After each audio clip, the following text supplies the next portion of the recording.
मंत्र को लेकर दो आम दृष्टियां। मंत्र को लेकर अक्सर दो स्पष्ट धारणाएं दिखाई देती है। एक पक्ष मंत्र को केवल आस्था से जोड़ता है, दूसरा पक्ष उसे एक यांत्रिक अभ्यास मान लेता है। इन दोनों दृष्टियों में एक समस्या है, दोनों ही मंत्र की संपूर्ण भूमिका को नहीं देख पाती। भारतीय ज्ञान परंपरा में मंत्र न तो केवल विश्वास है और न ही केवल तकनीक, वो दोनों के बीच का संतुलन है। आस्था से जुड़ा दृष्टिकोण। आस्था आधारित दृष्टि में मंत्र को इस तरह देखा जाता है, मंत्र पर विश्वास होगा तो फल मिलेगा। मंत्र एक प्रकार की प्रार्थना है, भाव प्रधान है, समझ गौण।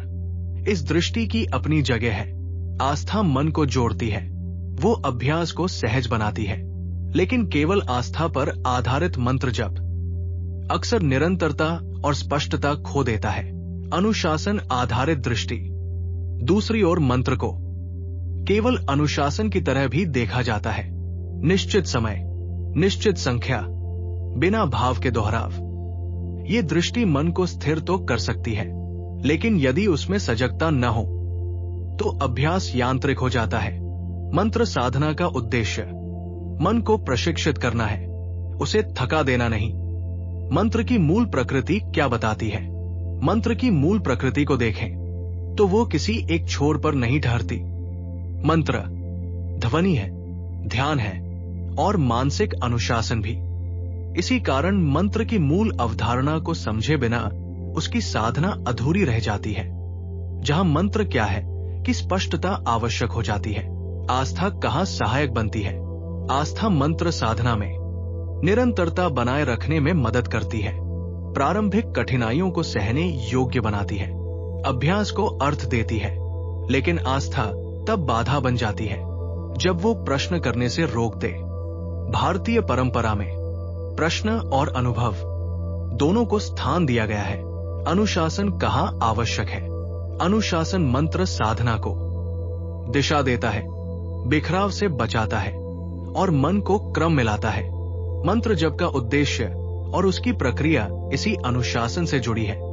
जहां मंत्र जप का अर्थ और उद्देश्य की समझ स्वाभाविक रूप से जुड़ती है, जब दोनों में संतुलन बनता है, जब आस्था और अनुशासन एक दूसरे के विरोध में नहीं सहयोग में आते हैं, तब मंत्र साधना प्रभावी होती है।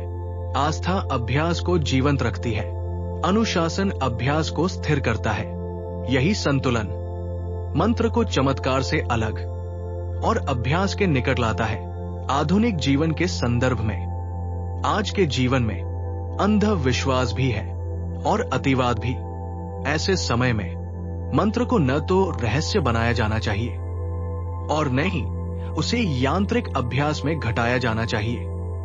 मंत्र को मानसिक अनुशासन के रूप में देखना और आस्था को सहायक भूमिका में रखना आज के मनुष्य के लिए अधिक व्यावहारिक है। ये दृष्टि क्यों आवश्यक है?